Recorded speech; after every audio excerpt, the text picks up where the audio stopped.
Kinumpirma na ni Tito Boy Abunda sa pamamagitan ng programa niyang Fast Talk with Boy Abunda na totoong hiwalay na nga ang celebrity couple na sina Bea Alonso at Dominic Roque.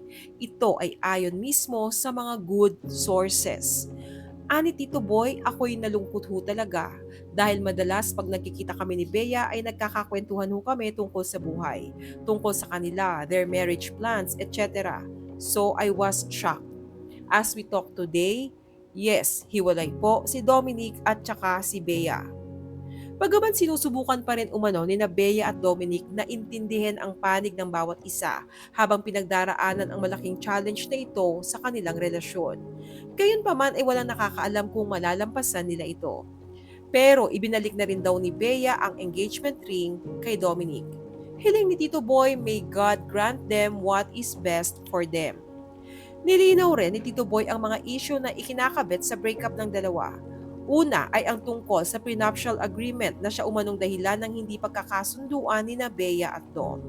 Sabi ni Tito Boy, yung prenup po ay medyo na-shock po ako because sa pagkakaalam ko po, many months ago na pag-usapan ho ito sa aking pagkakaalam.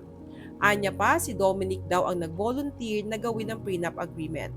So I don't think that it is and it was an issue unless na bago po yung kwento. Pino na rin ni Tito Boy yung mga taong nag-aakusa na si Bea daw ang problematic partner base sa mga nakaraan nitong relasyon. Sa pagkakaalam ko, ito diretsahan. Si Bea gustong masave ang relasyon na ito. Si Bea wants this to work. Same goes with Dominic. Sobra naman umano yung mga taong pinagsabihan si Dominic ng walang pera and hindi mayaman. Ani Tito Boy, you have the right to comment, you have the right to share your opinion, pero sana'y let's exercise prudence, caution, and most important of all, kindness. Gayunpaman kung sakaling magkakabalikan daw ang dalawa, para kay Tito Boy ay hindi. Sa taong ito magaganap ang naudlot na kasal ni na Dominic at Bea. Marami man ang nalungkot sa balitang ito ay maigi na rin daw na nangyari ito bago pa man sila humarap sa dambana.